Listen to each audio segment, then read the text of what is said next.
bila kaifa, without asking how. These conundrums are simply left there and are to be accepted. So, most of what someone did ask me, well, how is it that they have doctors and engineers and they do all of this stuff? Just because they teach this bizarre metaphysics and have these strange notions, it doesn't abolish reality. Reality's still there. So if you want to eat your breakfast, you're going to have to start a fire. And if you're, a good Asherite, you'll say, well, the match isn't actually igniting the gas, but thank God, God has done this for me. But you still have to operate in the real world, and that forces them to conform to some degree to these things. While they can become excellent doctors and engineers and so forth, there is almost zero original science in the Arabic world in terms of patents or any original research, because that creative, critical thinking that it requires has been absent for so many years, and because of the denigration of reason.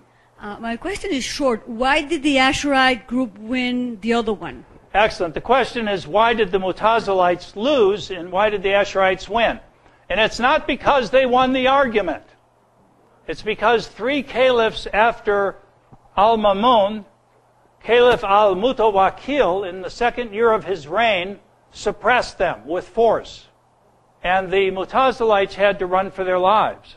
They were purged from court and the legal courts, and they ran to the Shia portions that were not under the control of Baghdad, and the Shia Muslims welcomed them because around that same time, the 12th Imam in Shia Islam went into occultation, which means he disappeared. And in Shia Islam, they say Muslims don't have a pope. In Shia Islam, they did have a pope. It was the Imams who continued to receive, according to them, direct divine guidance. So when the last one disappeared, the Shia thought, well, what are we going to do now without direct divine guidance? And the Mutazilites arrived and said, well, you have to think for yourselves and we can show you how.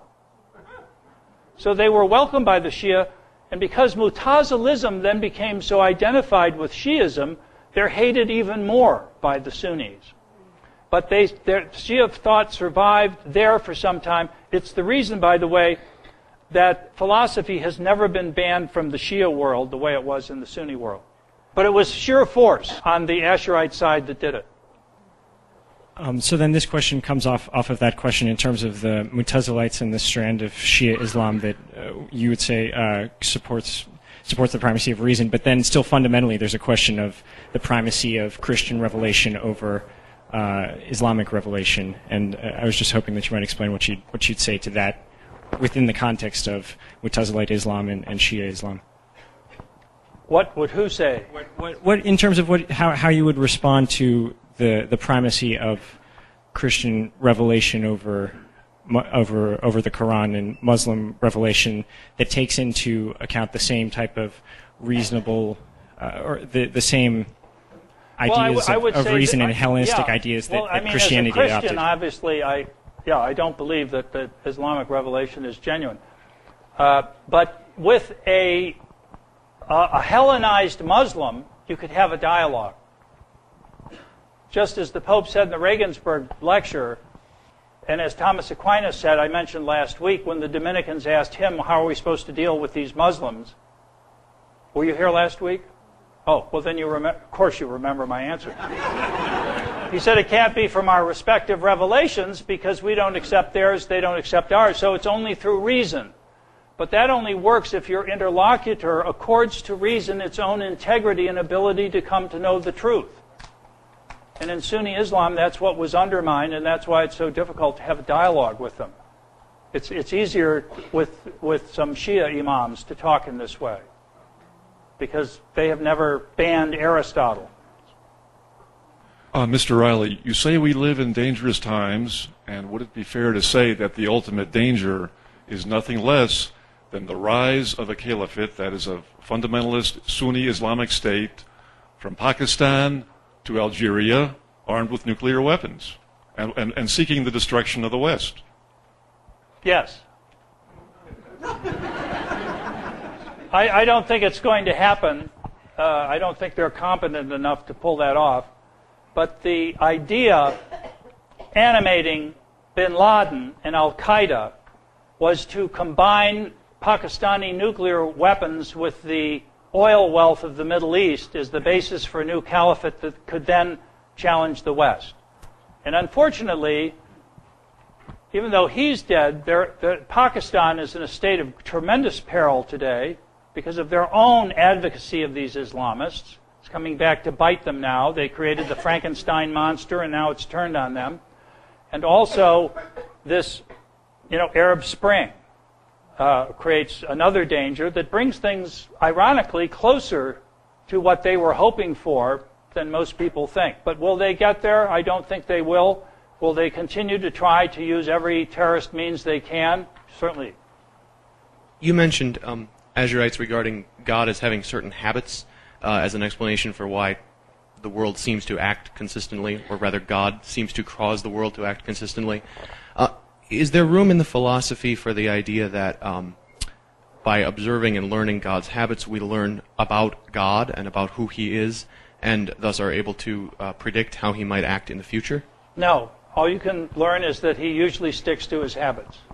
And when asked why does He stick to His habits, Al-Ghazali explicitly says we cannot know. Because He acts for no reasons.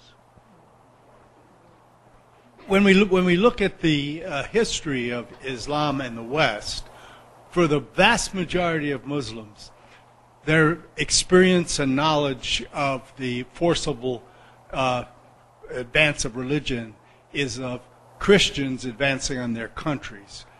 With this background, what should we as individuals or as a nation be doing to help Islam to regain reason? Well, we should be helping the people within the Islamic world who want to change it in the very ways in which we've been speaking.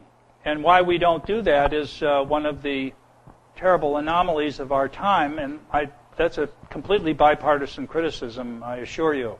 We aren't helping those people inside the Muslim world who are working for a reopening of the mind. We should be giving them transmitters, printing presses, physical protection, and other things so they can disseminate their ideas. I've got a question regarding this co-eternal existence of the Quran with God.